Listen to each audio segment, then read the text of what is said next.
कि गुजरात के गधों के लिए प्रचार करना बंद कर दें। लेकिन इन 9 सालों में सरकारों ने जनता को डराना चालू कर दिया। ये एक बहुत बड़ा, हम ये देख करके हम जनता भी आहत हैं और 24 में हम सारा गुस्सा निकालेंगे। बहुत 9 साल में मेक इन इंडिया में क्या बनाया प्रधानमंत्री ने, बताइए।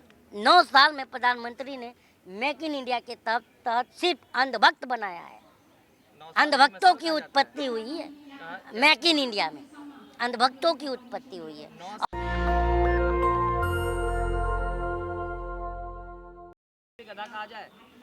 देखिए, मैं क्यों कहूँ, वो कन्हैया का अपना पॉइंट ऑफ व्यू है, लेकिन मुझे तो अखिलेश यादव जी का जो है 2017 के विधानसभा में जो एक बात कहे थे वो याद आ गई है, गधे के नाम से।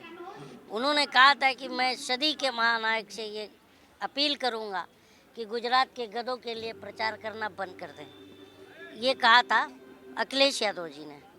तो कहीं ना कहीं अब किस बात पे, किस संदर्भ में कहा था, लेकिन आज जो है सिचुएशन जो देख रहे हैं ना आप, तो राजनीति में भाषा का स्तर जो है बहुत ही निम्न स्तर पर चलता हुआ चला जा रहा है। कि कभी देखिए कोई पूरे के पूरे विपक्ष को नामर्द बता दे रहा है, ठीक है, तो कभी प्रधानमंत्री जो है पीएफआई, आप सोचिए कि पीएफआई एक विवादित संगठन है और जो मुजाहिदीन की आपने बात की एक आतंकवादी संगठन है, और ईस्ट इंडिया कंपनी की आपने बात करी तो 150 साल हम इस कंपनी के गुलाम थे, उससे हमको आज़ादी मिली। तो कहीं ना कहीं ये प्रधानमंत्री जो है हमारे, उनके जो है बौखलाहट को दर्शाता है। प्रधानमंत्री बौखलाए हुए हैं, और जिस हिसाब से मैंने सदन के अंदर भी देखा कि स्मृति ईरानी बहुत ज़्यादा मतलब ताकत से जो है राजस्थान और बाकी के घटनाओं को उठा रही थी, लेकिन मणिपुर पे बोलने से भाग रही थी। तो कहीं ना कहीं ये भी दिखा रहा है कि ये लोग जो है बौखलाए हुए हैं, डरे हुए हैं। प्रधानमंत्री तो देखिए, प्रधानमंत्री को हम जनता जो है, कोई भी प्रधानमंत्री हो या एमपी हो, हम जनता चुन के भेजते हैं कि वो जा कर के सदन में हमारा मुद्दा उठाएगा, लेकिन यहाँ तो प्रधानमंत्री सदन से भाग रहा है। तो ये बताइए कि ये अब हम जनता कहें क्या इस पर। हम बहुत ज़्यादा आहत हैं ये सब चीज़ों को देख करके, हम देश की जनता। प्रधानमंत्री ने तो मणिपुर के मामले पर तो भली 36 सेकंड लेकिन बोला तो है। देखिए, ये प्रधानमंत्री, आप बहुत खुश हो गए 36 सेकंड से, आप तो भक्त पत्रकार लग रहे हैं भाई साहब, क्योंकि प्रधानमंत्री को 36 सेकंड नहीं बोलना था, उनको 365 दिन बोलना चाहिए, क्योंकि वो देश के मुखिया हैं।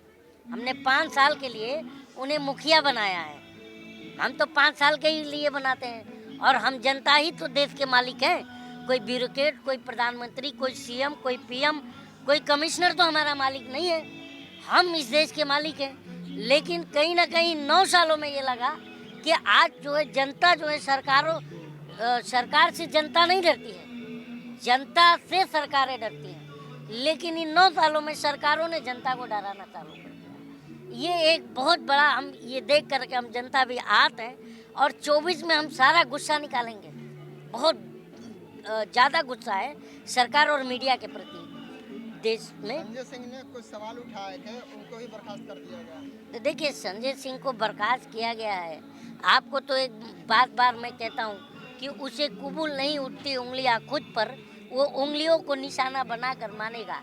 तो उसे क्या है, सवाल करने वाले सत्ता को लोग पसंद नहीं है।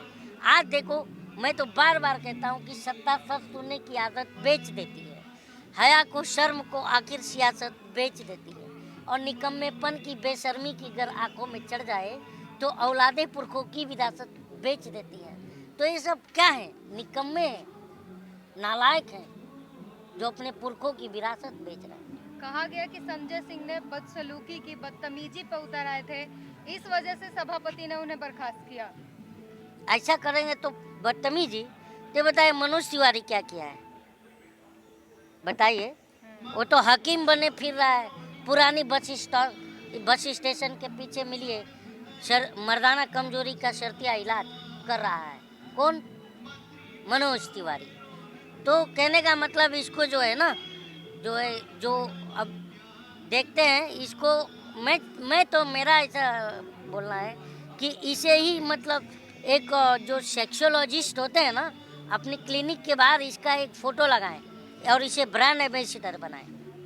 अमित शाह कह रहे थे 2024 में हम फुल बहुमत से आ रहे हैं। अमित शाह जो है इतना बुरा जा रहे हैं कि फिर लौट के नहीं आ रहे हैं।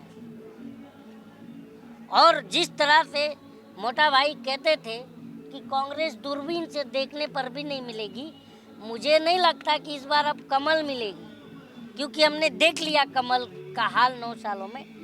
और मुझे अब ऐसा लगता है कि कमल जो है अटल बिहारी वाजपेयी जी के साथ चला गया, अब सिर्फ कीचड़ रह गया है। गरीब साहब, जिस तरह से बाबा धीरेन्द्र शास्त्री जो है एक तरफ हिंदू राष्ट्र की मांग करते हैं। क्या यार तुम धीरेन्द्र शास्त्री की बात कर रहे हो? वो अरे मेरी बात तो सुनो मेरे भाई, तुम उसकी बात ही मत करो। वो अभी खाली प्लॉट रजिस्टर करवा रहा है, ठीक है ना। वो दिन दूर नहीं है कि उसका भी जगह जो है बहुत नज़दीक आ रहा है। क्या करेंगे बाबा आशाराम की तरफ वो भी जाएंगे? जो भी गलत करेगा वो तो जाएगा। कानून और इंसाफ है कि नहीं है? बताइए। आज बताइए कि वो एक बाबा का इस तरह का भाषा होता है कि हमारी आपकी जनता की बहन बेटियों को खाली प्लॉट बता रहा है। बताइए। लेकिन वो तो हनुमान जी से सीधे संपर्क साध लेते हैं। कौन? वही बागेश्वर बाबा धीरेन्द्र शास्त्री। अरे एक बात बताइए, वो तो कोरोमंडल जब हादसा होता है तभी पर्ची निकालने वाला था और उसको पता था कि ये हादसा होने वाला है। खुद कहा है, मैंने नहीं, बाबा ने कहा है। तो बाबा से पूछिए कि क्या हुआ, जो मणिपुर पर क्यों नहीं पर्ची निकाल रहा है? मणिपुर में जो हिंसा हो रही है तो अभी क्या है ये? कहते हैं कि कृष्ण तो कहने को का सब देखिए। पता था लेकिन वो रोक नहीं पाए थे। कौन? वही बागेश्वर बाबा दलील देते हैं कि आपने पहले क्यों नहीं बताया। तो कहते हैं कि कृष्ण को भी महाभारत का पता था, रोक पाए थे क्या? ऐसे ही हम भी नहीं रोक पाए।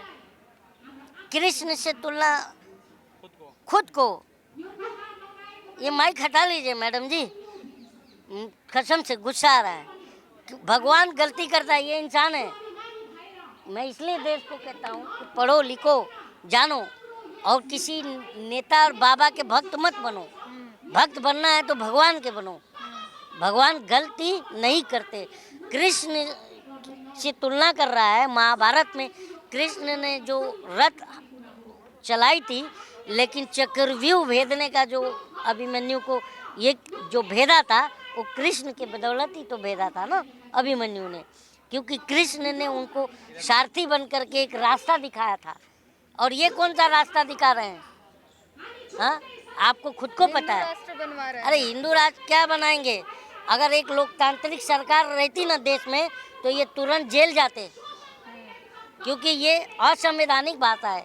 हिंदू राष्ट्र की मांग करना ही एक असंवैधानिक भाषा है, क्योंकि देश संविधान से चलता है, देश लोकतंत्र से चलता है, लोकतांत्रिक देश है हमारा, डेमोक्रेटिक मुल्क है। और इसकी खूबसूरती मतलब एक गुलदस्ता हमारा देश। इसकी बिगाड़ने की अगर कोशिश होगी तो ये कोई भी जो संविधान प्रेमी जो देश का कोई भी नागरिक होगा उसे पसंद नहीं आएगा। और हम लोग संविधान प्रेमी लोग हैं, हम लोग संविधान को मान के चलते हैं। हम लोग ये मानते हैं कि ये देश। अरे एक बात बताइए, अभी अंधभक्तों को समझ में नहीं आता है।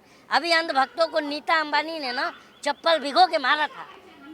बाहर देश में गई थी और उन्होंने कहा था कि मैं बुद्ध के ये धरती से मैं आई हूँ। अमेरिका में कहा था नहीं कहा था, वो क्लिप भी वायरल है। बताइए। तो तुम यार यहाँ पर कुछ और कहते हो, अब बाहर जाकर कहते हो कि मैं गांधी की धरती से आया हूँ, मैं अंबेडकर की धरती से आया हूँ, मैं बुद्ध की धरती से आया हूँ। कितने दोगलापन करोगे? ये देश सचमुच में गांधी का है, गोडसे का नहीं है। अब गोडसेवादी कल भी गद्दार थे और आज भी गद्दार हैं। क्या कहेंगे 2024 को लेकर के, जो इंडिया बनाम जो एनडीए है? इंडिया बनाम एनडीए है। एनडीए इस समय पानी। अरे यार, इंडिया के नाम से प्रधानमंत्री डरा हुआ है। इतनी शर्मनाक बात है यार ये। बताइए, भारत के नाम से प्रधानमंत्री चिढ़ जा रहा है। प्रधानमंत्री इंडिया नाम से क्यों चिढ़ रहा है? ये गलत बात है कि नहीं है? बताइए। और तुम अपने हर चीजों में मेक इन इंडिया नाम रखा था ना। 9 साल में मेक इन इंडिया में क्या बनाया प्रधानमंत्री ने? बताइए। 9 साल में प्रधानमंत्री ने मेक इन इंडिया के तहत सिर्फ अंधभक्त बनाया है। अंधभक्तों की उत्पत्ति हुई है मेक इन इंडिया में। अंधभक्तों की उत्पत्ति हुई है। और ये अंधभक्त जो है दिन रात, देखो अंधभक्त की आपको पता है, अंधभक्त अभी मैंने पूछा, एक अभी केंद्र सरकार का एक नया योजना है, प्रधानमंत्री प्रणाम योजना। अब मैं जैसे उठा देखा, अरे यार प्रधानमंत्री प्रणाम योजना, प्रधानमंत्री किसे प्रणाम करेंगे?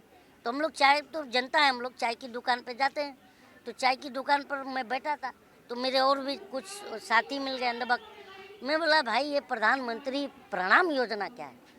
तो बोलता है शायद प्रधानमंत्री जो है जनता के घर जाएंगे और सबको प्रणाम करेंगे। मैं बोला नहीं ये तो नहीं हो सकता। तो फिर कह रहा है नहीं शायद। मैं बोला अरे यार दूसरे से पूछा तू बता। तो बोले नहीं शायद प्रधानमंत्री प्रणाम योजना ये हो सकता है कि सुबह सुबह विपक्षियों के दरवाजे पर ईडी जाएगी और बेल दबाएगी, और विपक्षी जब दरवाज़ा खोलेगा तो उनसे ईडी सीबीआई वाले कहेंगे प्रधानमंत्री ने आपको प्रणाम भेजा है, आप जल्दी से भाजपा में आइए, नहीं तो हम आपका प्रणाम वापस ले लेंगे। शायद ये योजना हो सकता है। 2014 से पहले भाजपा ने नारा दिया था बहुत हो गई महंगाई की बार, अब की बार मोदी सरकार। क्या लगता है 2024 का भी कोई नया नारा हो? हाँ है ना, बहुत हुई महंगाई की मार, अब की बार दूर से नमस्कार। वोट कैसे? अरे यार प्रधानमंत्री का इतना कॉन्फिडेंस देखो झूठ का, कि जा करके मन से कह रहा है कि मैं तीसरी बार प्रधानमंत्री बन जाऊंगा। अरे वाह, कैसे बन जाएगा यार भाई? जनता उनके साथ है। अरे अंधभक्त है तुम लोग, मीडिया वाले दलाल साथ हो, तो दलालों से थोड़ी जीत के आता है कोई। हक बोलना ना हक बोलना दलाल नहीं है भाई साहब। आप जो है डिबेट कुछ और करा रहे हो और मुद्दा कुछ और है, डिबेट कुछ और करो। समझ जी ये बताइए 10 मिनट 2 सेकेंड, अबे हमारे मुद्दों पर कब 2 सेकेंड 10 सेकेंड करोगे? ये बताओ। तुम्हें दलाल ना कहें तो क्या कहें? आप सभी तुम और एक तो और था जो कहती थी प्रधानमंत्री से आप थकते क्यों नहीं हैं। अब वो जाके नया चैनल पर मेहनत कर रही हैं, टॉनिक कौन सा टॉनिक लेते हैं, तो प्रधानमंत्री का टॉनिक हम लोग तैयार कर दिए हैं। जो पूछ रही थी ना मैडम कि आप कौन सा टॉनिक लेते हैं, आप थकते क्यों नहीं हैं, तो हम जनता ने सोचा कि यार बहुत प्रधानमंत्री बहुत मेहनत कर लिए हैं, तो हम जनता ने इन 9 सालों में इतना ज़बरदस्त टॉनिक बनाए हैं कि ये टॉनिक जो है पीने के बाद थकेंगे नहीं भाजपाई, क्योंकि इनको हम दौड़ाएंगे ना तो थकेंगे नहीं, इसलिए वो टॉनिक भी पिलाएंगे। कलीम जी, प्रधानमंत्री जो है वो गारंटी दे रहे हैं कि तीसरी बार सरकार बनी। प्रधानमंत्री की खुद की गारंटी नहीं की, वो तीसरा भारत जो है वर्ल्ड का तीसरा सबसे बड़ा इकोनॉमी वाला देश वो होगा। देखिए कितना बड़ा झूठ बोल गया और आप मान गई। ये बताइए भारत, अभी भाजपा ही कहते हैं कि भारत की जो अर्थव्यवस्था है वो 5वीं अर्थव्यवस्था है विश्व की। अगर मैं नहीं मानता, ये कागजों से खिलवाड़ करते हैं, मैं ये नहीं मानता हूँ। और इसलिए भी कि ये कागजों से खिलवाड़ नहीं तो और क्या है, अगर विश्व की 5वीं अर्थव्यवस्था होती तो हमारा देश जो है, जो देश का युवा है जो बेरोजगार ना घूमता और बेरोजगारी दर 45 साल के निचले रिकॉर्ड स्तर पर ना होती। तो ये आंकड़ों पे खेलते हैं। अभी देखिए ना संबित पात्रा सॉरी, वो कहते थे कि टीवी पर बैठ के कि गोबर कोहिनूर से भी ज़्यादा कीमती है। मैं बोला यार ये बंदा क्यों नहीं दिख रहा है। चाय की दुकान पर हमारे ही दोस्त लोग बैठते हैं अंधभक्त लोग, तो मैंने अंधभक्तों से पूछा कि ये भाई संबित पात्रा दिख नहीं रहा है, तो बोले नहीं वो गोबर बेचने गया है। मतलब क्यों? बोले 5 ट्रिलियन इकोनॉमी बनाना है। तो मैं बोला तो गोबर बेच के थोड़ी होएगा यार 5 ट्रिलियन इकोनॉमी। तो बोलता नहीं वो गोबर कोहिनूर से भी ज़्यादा कीमती है। तो वो ले गया एलिजाबेथ के पास बेचने के लिए। बताइए इस तरह का जो है मेंटेलिटी टीवी से डिस्ट्रीब्यूट हो रहा है हमारे जनता के दिमाग में। उनकी आस्था है, आस्था पे सवाल नहीं उठा सकते भाई। मेरी आस्था और यहाँ आस्था का विषय नहीं है, यहाँ कोहिनूर का विषय है, गोबर का विषय है। आप खाते हो? हम तो नहीं आप गोबर खाते हो क्या? नहीं आपको बड़ा दर्द हो गया इसलिए मैं बोल रहा हूँ। आप गोबर खाते हो क्या? गोबर खाते हो? गोबर खाने की चीज़ है महत्वपूर्ण है ना। तो संबित पात्रा जो कह रहा है कि गोबर कोहिनूर से ज़्यादा कीमती, आप मानते हैं? हम तो नहीं मानते, तो आप नहीं खाते हैं, बिल्कुल नहीं खाते हैं। तो फिर आप लेकिन फिर मैंने कहा तो जिनकी आस्था एक्चुअल है, उनके लिए तो बहुत गोबर की आस्था अलग हो गई और 5 ट्रिलियन इकोनॉमी और कोहिनूर की बात कर रहा हूँ मैं आस्था की बात ही नहीं कर रहा हूँ। आप आस्था पर जा रहे हो, यही आप लोगों को इसलिए मैं टारगेट करता हूँ बार बार, क्योंकि आप लोग धर्म पर जाते हो। हमारे बुनियादी जो सुविधाएं हैं, जो जनता के मूलभूत सुविधाएं, उस पर बात करने में तुम्हारी क्यों फटती है? प्रधानमंत्री से सवाल होना चाहिए कि देश के आम नागरिक से सवाल होना चाहिए? बताओ, प्रधानमंत्री से सवाल होना चाहिए कि देश का विपक्ष से सवाल होना चाहिए? प्रधानमंत्री से सवाल होना चाहिए कि राहुल गांधी से सवाल होना चाहिए? जो लोग कह रहे हैं मणिपुर पे जो ऐसे हादसा जो हुआ है, लेकिन ऐसे ही हादसा कोलकाता में भी तो हुआ है। कोलकाता में क्या हुआ था दोस्त? जाति हिंसा हुई थी क्या? नहीं लोग ना आप मेरी आपका सवाल, महिलाओं के साथ दुर्व्यवहार। हाँ मैं वही चीज़ कह रहा हूँ भाई साहब। तो ये बताइए, 2 महिलाओं का जो दुर्व्यवहार हुआ था बंगाल में, वो जातीय हिंसा थी? वो लोग मैतई और ट्राबुल का मसला था? बम फोड़ते थे क्या?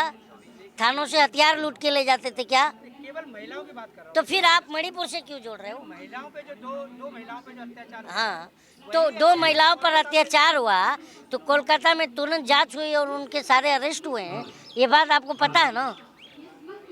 बताइए। लेकिन यहाँ पर मणिपुर में क्या हुआ है कि जो नंग परेड कराया गया था, उसका वीडियो बनाने वाले को अरेस्ट किया गया है। पता है आपको? अरेस्ट किसकी हुई, किसका होना चाहिए और किसका अरेस्ट कर रहे हो? वीडियो बनाने वालों का। अच्छा, गलत है नहीं है बताइए आप?